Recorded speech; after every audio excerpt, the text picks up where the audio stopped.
누가복음 8장 4절부터 15절까지 말씀입니다. 신약 성경 103면에 있습니다. 누가복음 8장 4절부터 15절까지 말씀. 우리 좀 길지만 다 같이 합독하도록 그렇게 하겠습니다. 4절부터 15절까지 말씀입니다. 4절부터 15절까지 말씀. 다 찾으셨죠? 같이 봅니다. 시작. 각 동네 사람들이 예수께 나와 큰 무리를 이루니 예수께서 비유로 말씀하시되 씨를 뿌리는 자가 그 씨를 뿌리러 나가서 뿌릴새 떨어는 길가에 떨어짐에 밟히어 공중에 새들이 먹어버렸고 떨어는 바위 위에 떨어짐에 싹이 났다가 습기가 없어서 말랐고 떨어는 가시떨기 속에 떨어짐에 가시가 함께 자라서 나갔고 떨어는 좋은 땅에 떨어짐에 나서 100배의 결실을 하였느니라. 이 말씀을 하시고 외치시되 들을 귀 있는 자는 들을지어다. 제자들이 이 비유의 뜻을 물으니 이르시되 하나님 나라의 비밀을 아는 것이 너희에게는 허락되었으나 다른 사람에게는 이 비유로 하나니 이는 그들로 보아도 보지 못하고 들어도 깨닫지 못하게 하려 함이라. 이 비유는 이러하니라. 씨는 하나님의 말씀이요 길가에 있다는 것은 말씀을 들을 자니 이에 마귀가 가서 그들의 믿어 구원을 얻지 못하게 하려고 말씀을 그 마음에서 빼앗는 것이요 바위 위에 있다는 것은 말씀을 들을 때에 기쁨으로 받으나 뿌리가 없어 잠깐 믿다가 시련을 당할 때에 배반하는 자요 가시떨기에 떨어졌다는 것은 말씀을 들을 자이나 지내는 중에 이생의 염려와 재물과 향락의 기운에 막혀 온전히 결실하지 못하는 자요 좋은 땅에 있다는 것은 착하고 좋은 마음으로 말씀을 듣고 지키어 인내로 결실하는 자니라. 아멘. 할렐루야. 우리 시간 좀 잘 나오셨습니다. 우리 옆에 분 한번 인사합니다. 잘 나오셨습니다. 큰 은혜 받으십시오. 이 비를 뚫고 오신 분들은 정말 대단하신 것 같아요. 한 번 더 인사하도록 하겠습니다. 대단하십니다. 오늘 본문의 말씀을 통해서 좋은 밭에 좋은 열매로라는 제목으로 말씀을 나누도록 하겠습니다. 우리 갈릴리 전도 사역 중에 예수님 곁에서 예수님을 섬기는 사람들을 1절부터 3절까지 지난주에 언급하셨죠. 지난주 기억하십니까? 감사합니다. 세 여인을 이렇게 들어서 이렇게 말씀을 나눴죠. 제자들과 함께 세 여인들을 얘기하고 그 다음에 이제 씨 뿌리는 비유로 예수님께서 많은 무리들과 제자들 앞에 비유로 말씀하시는 것을 보게 됩니다.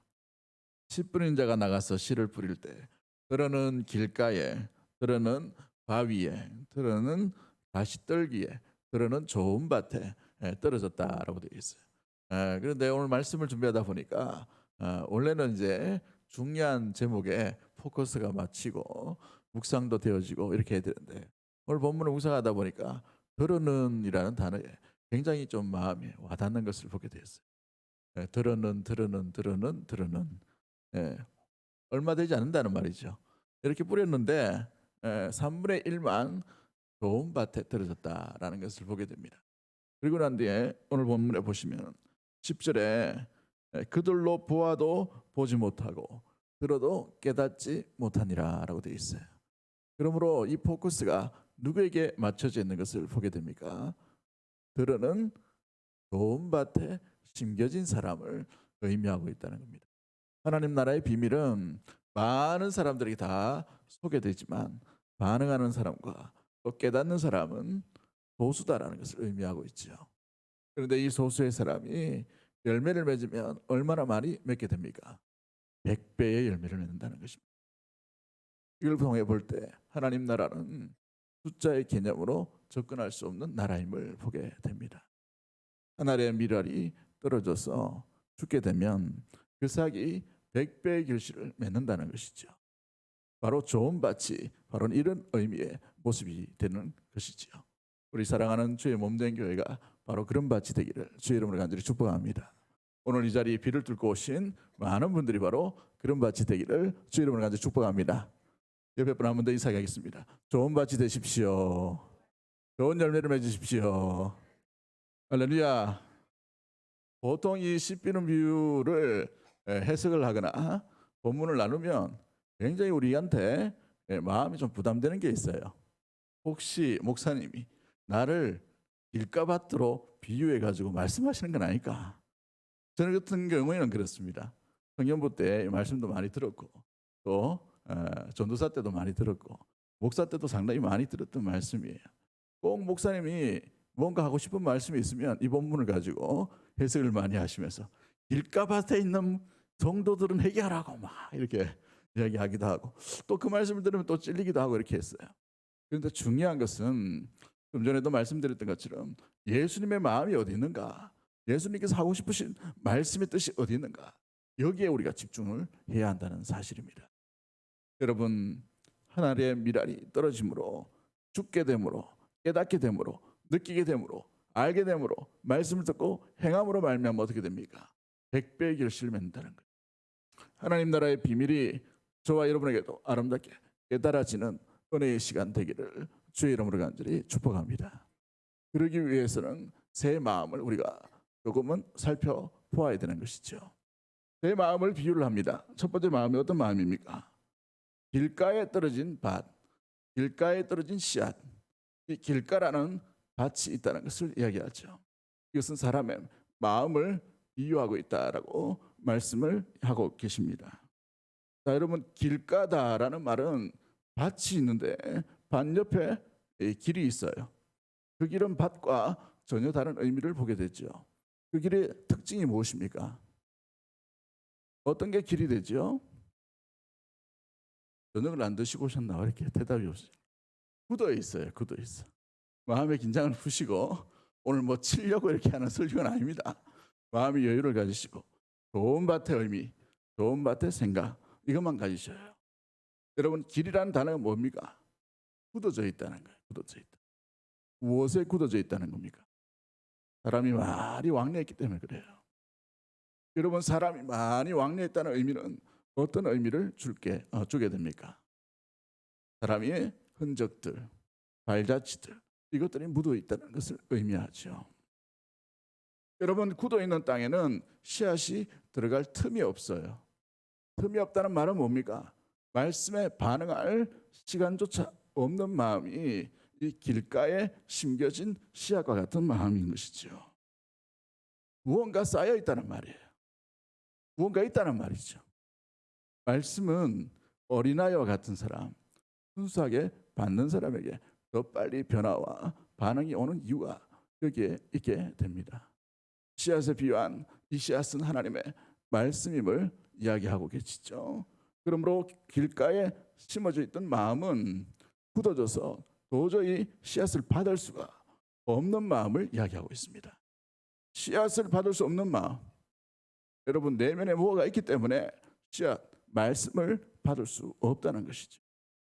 그래서 말씀을 받기 좋은 밭은 무언가 채워진 것이 아니라 무언가 비어 있는 것이에요. 무언가 따뜻하게 굳어 있으면 말씀이 들어갈 틈이 없게 되는 것이죠.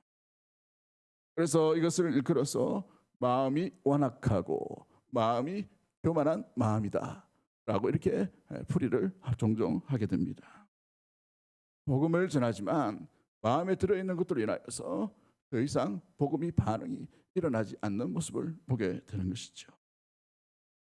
딱딱하게 굳어짐으로 들어갈 틈을 보이지 않는 말씀을 인하여서 말씀의 반응, 말씀의 어떤 느낌, 말씀의 깊이 그것을 전혀 경험치 못하게 되는 마음이 길가에 심겨진 마음입니다.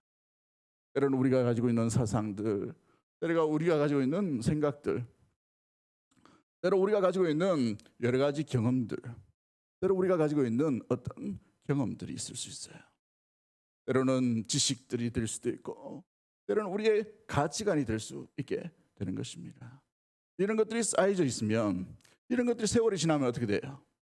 말씀조차 반응하지 못하는 마음의 밭이 되어버린다는 것이죠.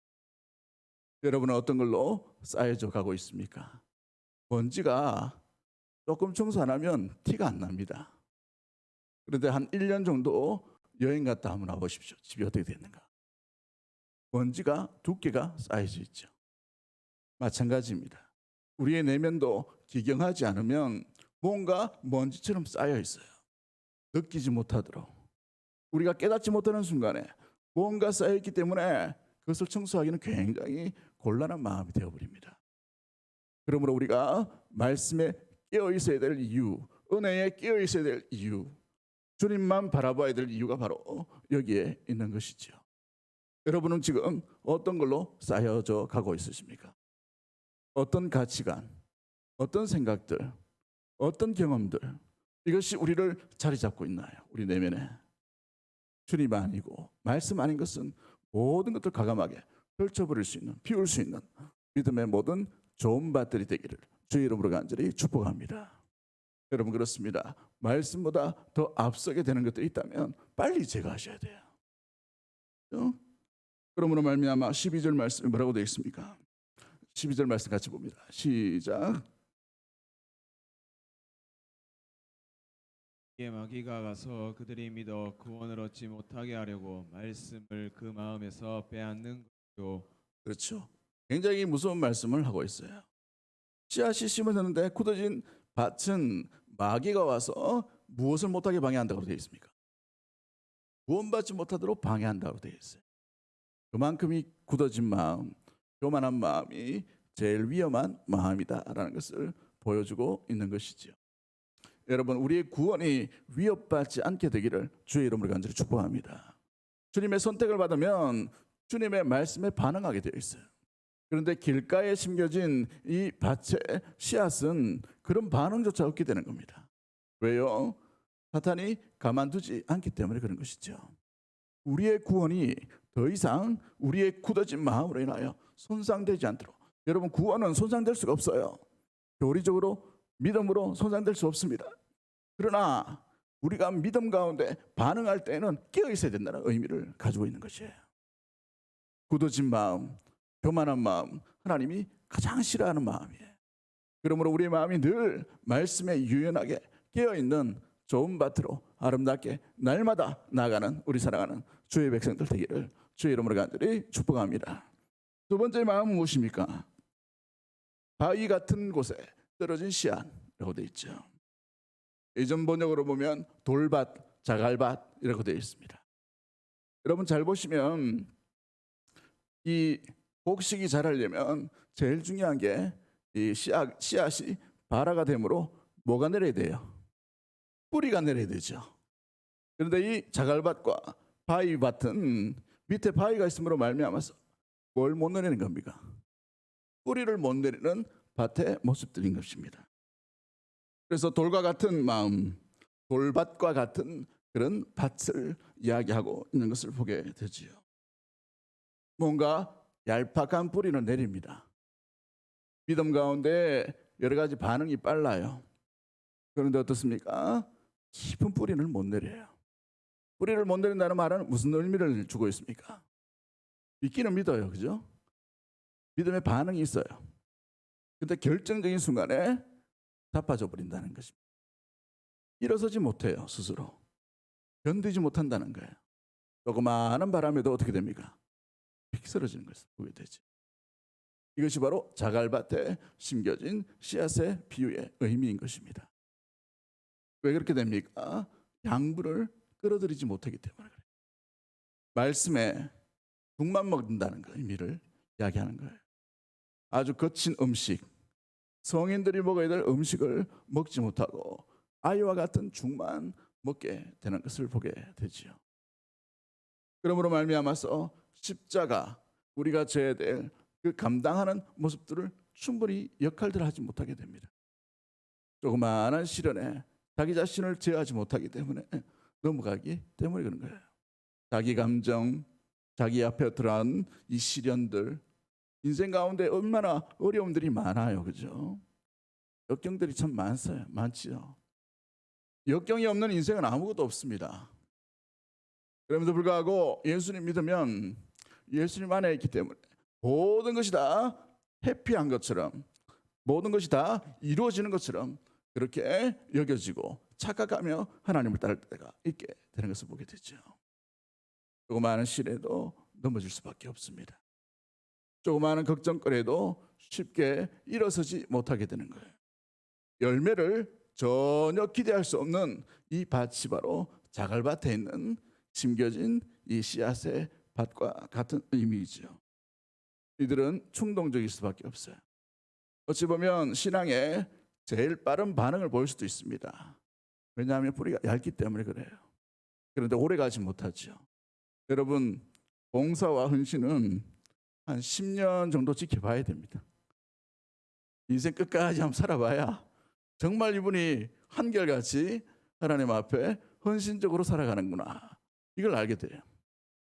한 1년, 2년 봉사하는 거 보고 아우, 저분 대단하네. 여러분, 누구나 다 할 수 있어요. 성도의 이 신앙의 경주는 단거리 경주가 아닙니다. 아주 긴 장거리 경주예요. 여기에는 한 80년 달려오신 분도 있고 70년 달려오신 분도 있고 50년 달려오신 분도 있고, 우리 청소년들 뭐 10년 정도 달려온 분도 있고, 저 같은 경우 이제 40 후반대로 이제 달려가고 있습니다. 저도 마찬가지예요. 여러분, 이 봉사와 헌신이 한결같이 되려면 긴 세월을 봐야 되는 것이죠. 우리는 지금 계속해서 이 땅 가운데 믿음의 씨앗을 뿌리 내리고 있는 상황입니다. 그런데 우리 내면 가운데 자갈밭과 같고 우리 내면 가운데 큰 바위와 같은 것들이 내려져 있다면 오래 갈 수가 없게 되는 것입니다. 한결같은 신앙이 되기 위해서라도 우리의 내면 가운데 감춰져 있던 바위 덩어리들이 온전히 제거되기를 주의 이름으로 간절히 축복합니다. 말씀에 깊은 뿌리를 내려야 좋은 밭에 좋은 열매를 맺을 수 있기 때문에 그런 것이죠. 그러므로 곡식이 신앙이 자라날 때 영양분을 먹지 못하는 일이 없도록 하시길 바랍니다. 우리 내면 가운데 은혜 받는데 살아감에 성숙하는데 방해되는 돌덩이들을 빨리 제거하셔야 돼요. 호세아 말씀에 뭐라고 되어 있습니까? 너희 땅을, 너희 마음밭을 기경하라 라고 되어 있죠. 계속해서 기경해야 되는 거예요. 좀 전에도 말씀드렸던 것처럼 우리가 경작하지 않으면 어떻게 됩니까? 밭은 무성한 풀들로, 무성한 자갈들로 채워질 수밖에 없게 되는 것이죠. 우리의 믿음의 밭이 온전히 주님이 기뻐하시는 옥토와 같은 좋은 열매를 맺는 은혜의 밭이 되기를 주의 이름으로 간절히 축복합니다. 그러려면 우리 안에 있는 미움의 돌멩이도 빼내야 됩니다. 우리 안에 있는 시험거리로 당했던 그 돌멩이도 빼내야 돼요.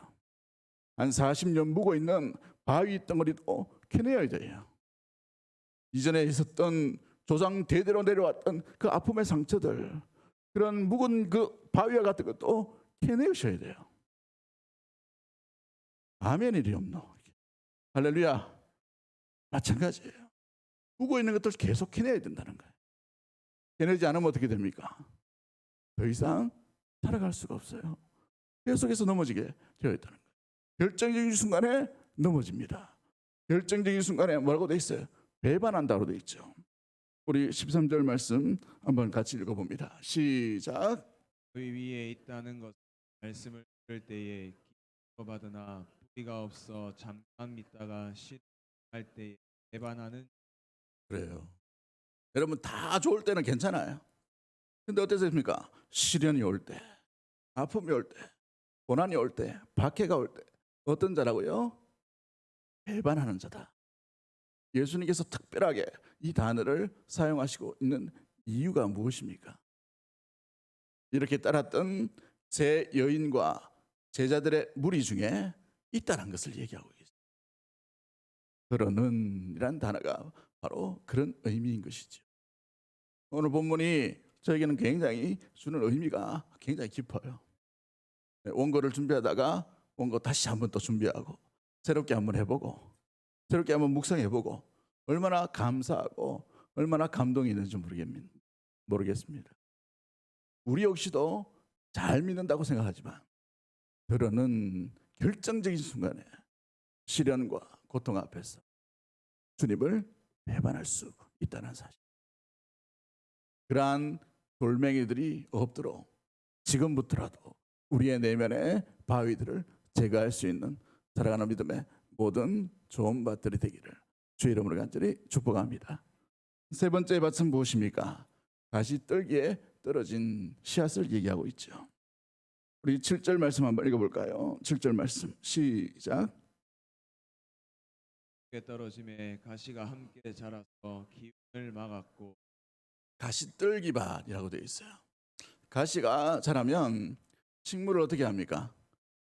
나무들이나 풀을 가만 내버려 두지 않아요. 계속 찌릅니다. 이러므로 말미암아서 이 곡식이 온전히 자라가지 못하도록 만들게 되지요.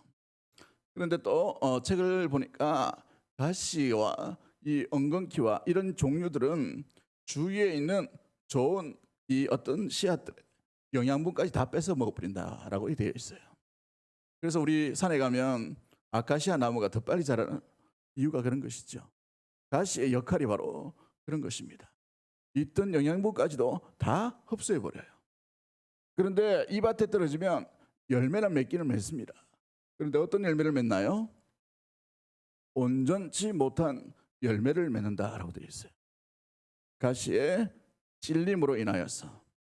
그런데 이 가시떨기에 나왔던 이 씨앗 어떤 의미로 이야기하고 있습니까? 우리 오늘 본문 몇 절이에요?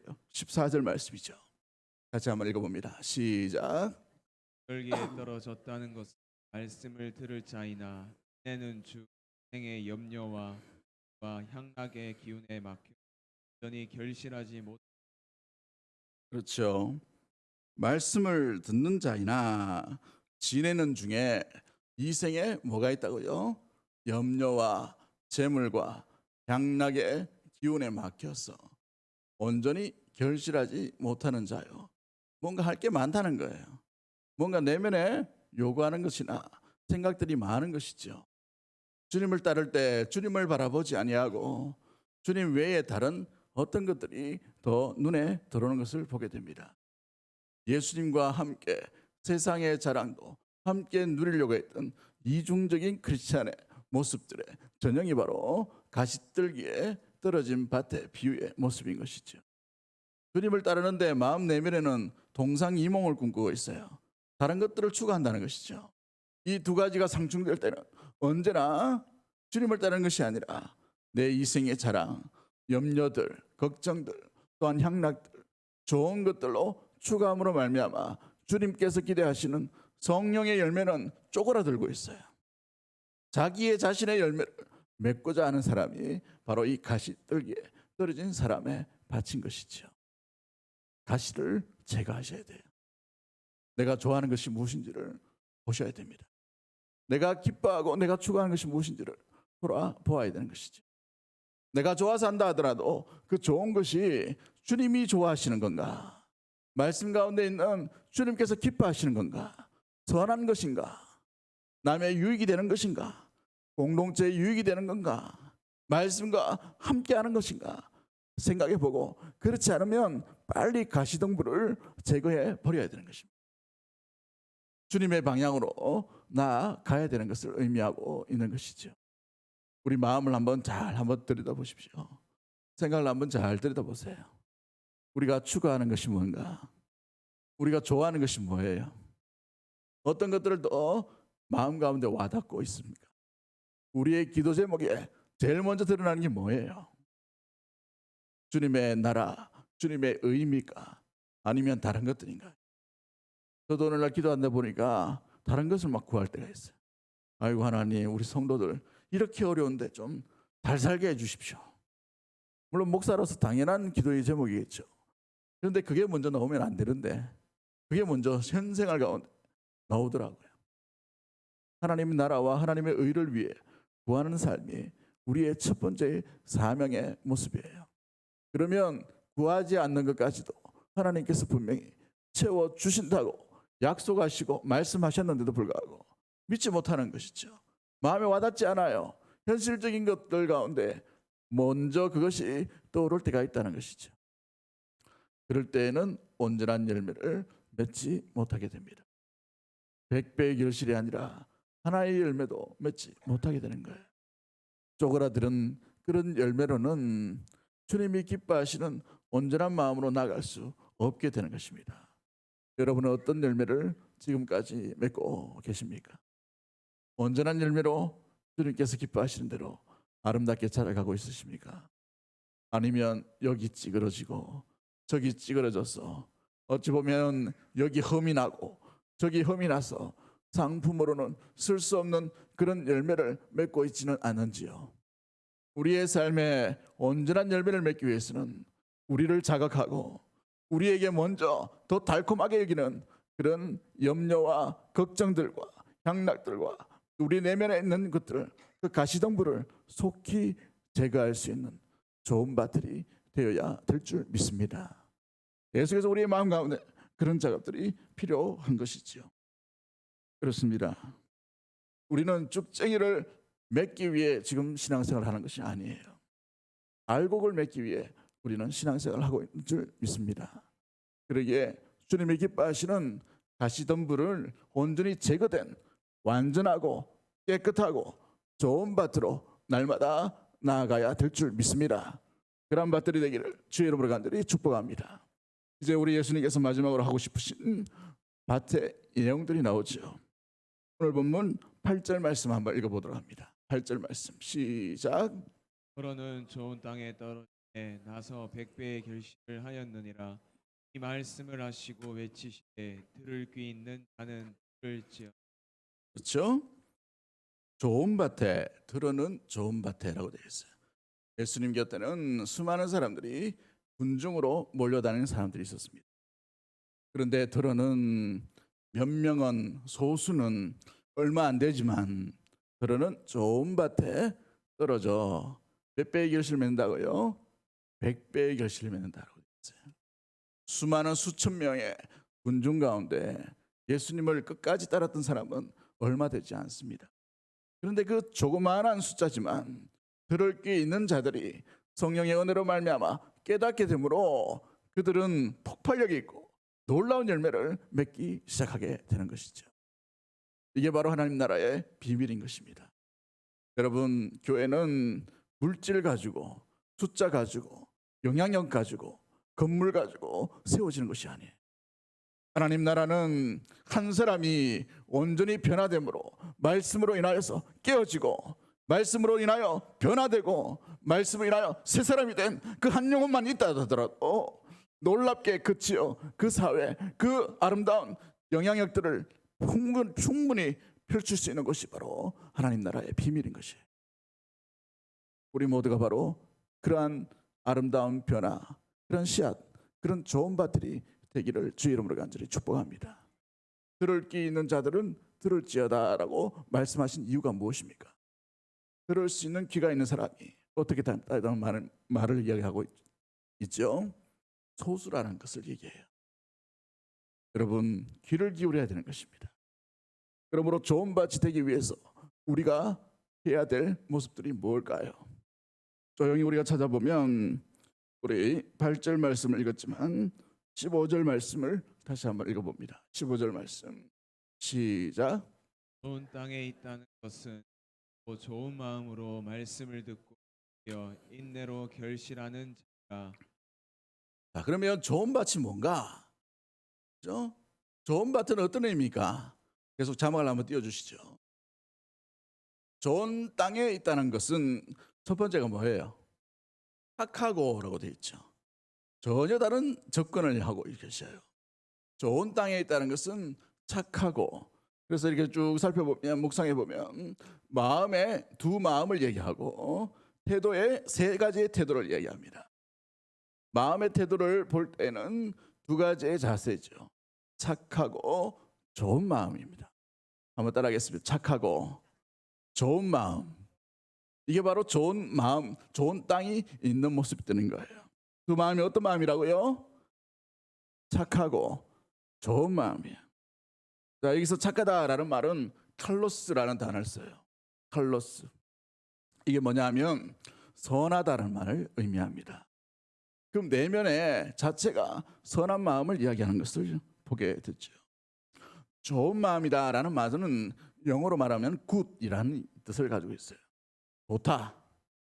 정말 과감이 없고 깨끗하고 뭔가 보기에도 아름답다는 것을 의미하고 있죠. 그래서 마음의 두 가지는 선하고 좋은 마음을 가져야 된다는 거예요. 여러분, 기독교인은 기본적으로 착해야 돼요. 도덕적으로 착할 뿐만 아니라 주님 앞에도 착해야 됩니다. 주님 앞에 착하다는 말은 그 뜻이 뭐예요? 주의 말씀만 따른다는 거예요. 주님 말씀을 따르기 때문에 우리는 거짓말하지 않고, 주의 말씀 따르기 때문에 우리는 인내하고, 주님 말씀 따르기 때문에 우리는 사랑하고, 주님 말씀 따르기 때문에 우리는 용서하고, 주님 말씀 따르기 때문에 우리는 절제하는 거예요. 자비를 가지는 거예요. 할렐루야. 이게 착한 의미입니다. 이게 좋은 의미예요. 남들 다 착하니까 우리도 착하면 되지. 그런 게 아니에요. 주님 말씀 때문에 그런 것이죠. 이게 좋은, 착하고 좋은 마음의 태도의 모습인 것입니다. 두 번째, 이제 두 가지를 이야기했다면 세 가지의 행동을 이야기하죠. 그 행동이 어떤 말씀입니까? 자막 계속 띄워주셔요. 자, 말씀을 어떻게 해야 됩니까? 들어야 돼요. 두 번째는요, 지키고, 세 번째는 인내하고. 이 세 가지의 태도를 얘기하죠. 자, 말씀을 듣는다, 말씀을 듣다, 이 단어는 어떤 의미냐면 아쿠오라는 단어를 씁니다. 아쿠오. 우리 좀 전에 읽었던 것처럼 8절에 들을 귀 있는 자들은 들을지어다 했을 때 들을 귀, 이 듣다라는 단어도 아쿠오라는 단어를 써요. 그런데 이 아쿠오라는 단어는 어떤 의미냐면 귀를 기울이고 아주 집중해서 듣는다는 말이에요. 어떻게 듣는다고요? 집중해서 듣는다는 거예요. 경청한다는 말이에요. 옛날에는 보청기 기술이 발전하지 않았기 때문에 경청하면 어떻게 해야 됩니까? 다른 소리 안 듣고 거기만 집중하는 거예요. 혹시 안 들릴까 싶어가 이렇게 해보는 거예요. 경청한다는 말은 그 말만 듣는다는 말입니다. 누구의 말입니까? 하나님의 말씀, 로고스인 하나님의 말씀만 듣는다는 거예요. 여러분, 좋은 밭의 특징은 주님의 말씀을 귀를 기울여서 듣는 자의 모습인 것이죠. 세상의 소리를 듣는 게 아니에요. 세상의 유행의 소리를 듣는 게 아닙니다. 세상의 개똥 철학을 듣는 게 아니고 로고스이신 주님의 말씀을 귀를 기울여서 듣는 자가 바로 좋은 밭의 행동의 모습인 거예요. 이게 되지 않으면 좋은 밭이 될 수가 없게 됩니다. 우리는 거룩한 헌신, 거룩한 다짐, 거룩한 결심으로 주님을 따르려고 합니다. 주님을 위해 내가 이런 일도 했습니다. 주님을 위해 내가 이런 역할도 하기를 원합니다. 라는 말과 다짐들은 우리 내면 가운데 쉽게 다가올 수 있어요. 그런데 주님께서 기뻐하시는 것은, 가장 중요한 것은 잘 듣는 거예요. 누구를 잘 듣는다고요? 하나님의 말씀에 대해서 잘 듣는 것입니다. 이게 되지 않으면 좋은 밭은 있을 수가 없게 되는 것이죠. 잘 듣는 우리 믿음의 좋은 밭이 되기를 그 이름으로 간절히 축복합니다. 세상의 소리를 듣지 마십시오. 하나님의 말씀을 들으십시오. 이게 첫 번째 우리가 행해야 될 태도의 모습이에요. 두 번째는 무엇입니까? 지킨다라고 되어 있죠. 자, 이 지킨다라는 단어는 카데코라는 단어를 씁니다. 카데코. 뭔 코를 잡고 이렇게 하는 것 같다 싶은 단어일 수도 있는데, 이 카데코라는 말은 끝까지 붙들다는 말이에요. 끝까지 붙들다. 무엇을 끝까지 붙들어야 됩니까? 말씀을 끝까지 붙들어야 돼요. 이렇게 해야 좋은 밭이 될 수가 있게 되는 것입니다. 끝까지 붙든다는 말은 뭐예요? 우리의 마지막 자존심, 우리의 마지막 권위, 우리의 마지막 다짐, 우리가 최고로 세우는 가치관이 뭐라 해야 됩니까? 말씀이 돼야 돼요. 우리 제자반 식구들에게, 여러분에게는 성경이 가장 큰 권위가 되고 계십니까? 제일 권위가 말씀이 되고 있나요? 물어보니까 처음에는 예라고 이렇게 대답하더라고요.